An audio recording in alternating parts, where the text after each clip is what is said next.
The mayor of San Francisco made more comments on the recent recall of three of the city's school board members. She said parents need to be listened to. NTD's Jason Blair has more.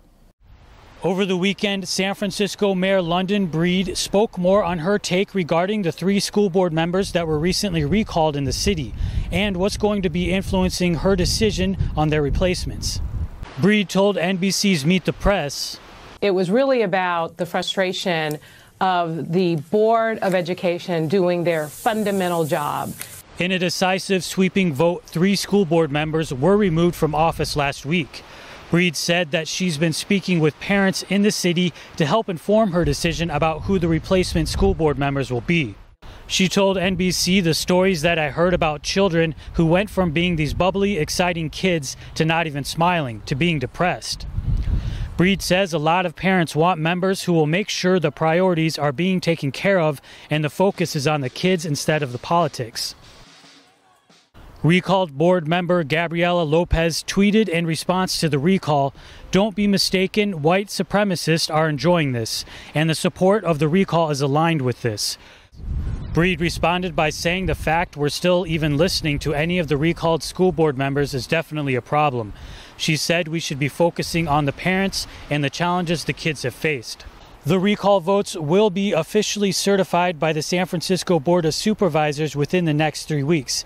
And the mayor's replacement decision is also expected to happen within the coming weeks. Jason Blair, NTD News, San Francisco.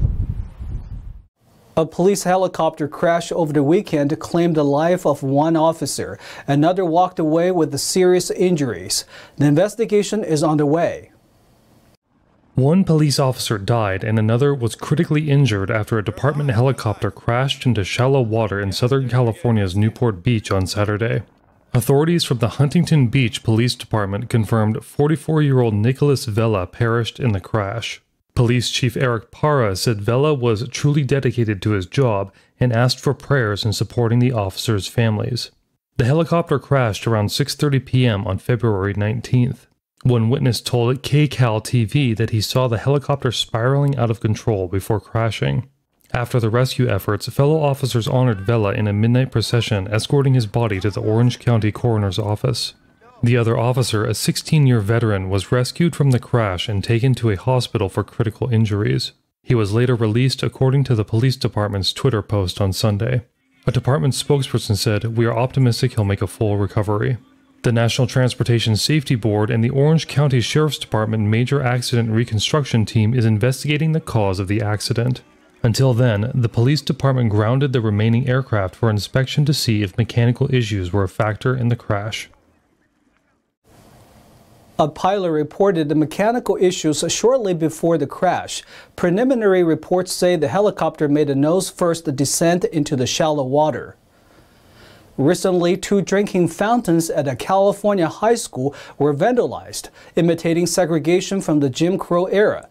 After calls were made to investigate the systemic racism, the school district revealed that an African-American girl wrote the graffiti. This photo, posted by the Daily Mail, shows the words colored in white over 2 different water fountains at C.K. McClatchy High School in Sacramento, California. The division harkens back to Jim Crow segregation, when many utilities were divided in such a way. Sacramento City Unified School District confirmed the perpetrator was a black female student. They have not released her name. The district investigated the situation on February 11th, calling the disturbing graffiti racist. Mark Harris, a liaison for the school district, said he doesn't believe the words on the fountain were racist, partly since the admitted perpetrator is a young African-American woman. Community activist Barry Assayas disagreed, saying people understand what it means to have segregated labels on faucets, whether it's 1950 or 2022. The district superintendent said, "Sac City Unified takes any instance of racial intolerance extremely serious because such acts harm our students and our entire community." The school district said it is taking appropriate disciplinary action. The second largest school district in the nation is catching up with dropping masks. Los Angeles children will no longer be required to wear masks while outdoors at schools starting this week. The Los Angeles Unified School District, LAUSD, will drop outdoor mask mandates for students and staff on Tuesday, according to a top official. LAUSD Superintendent Alberto Carvalho said in a Saturday statement that outdoor masking will be optional for all individuals. The announcement comes days after LA County ended its mask mandates for outdoor mega events and schools on February 16th. Carvalho said the district would update its mask policy to align with the county. LAUSD parent advocate and city council candidate Christina Irwin said she thinks Carvalho should have made masks in school optional. She said that would have not only been the right thing, but would have had a great impression on parents.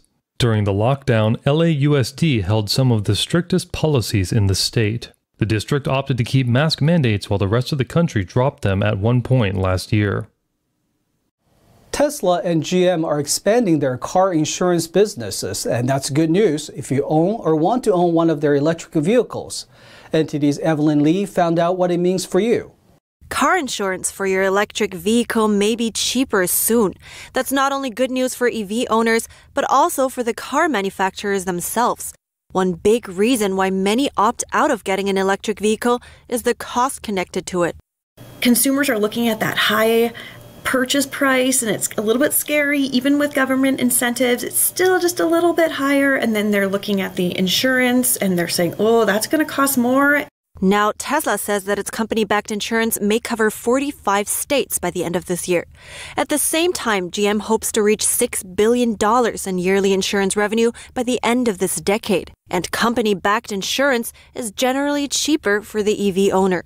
They claim that they can make more accurate estimates as far as their consumers' risk, and so they can give rates that reflect that risk. And they're saying that those rates are probably up to 30% cheaper than your standard car insurance companies. One big benefit is the data these manufacturers have to analyze each driver's behavior.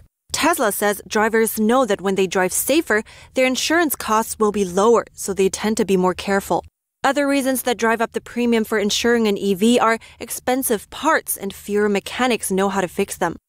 Now, if you're using an insurer that is specific to your car, they're going to have a network of repair shops, and so that's probably going to be a benefit.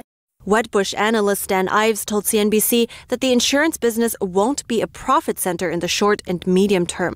Instead, EV manufacturers use the service to encourage more purchases of EVs. Evelyn Lee, NTD News.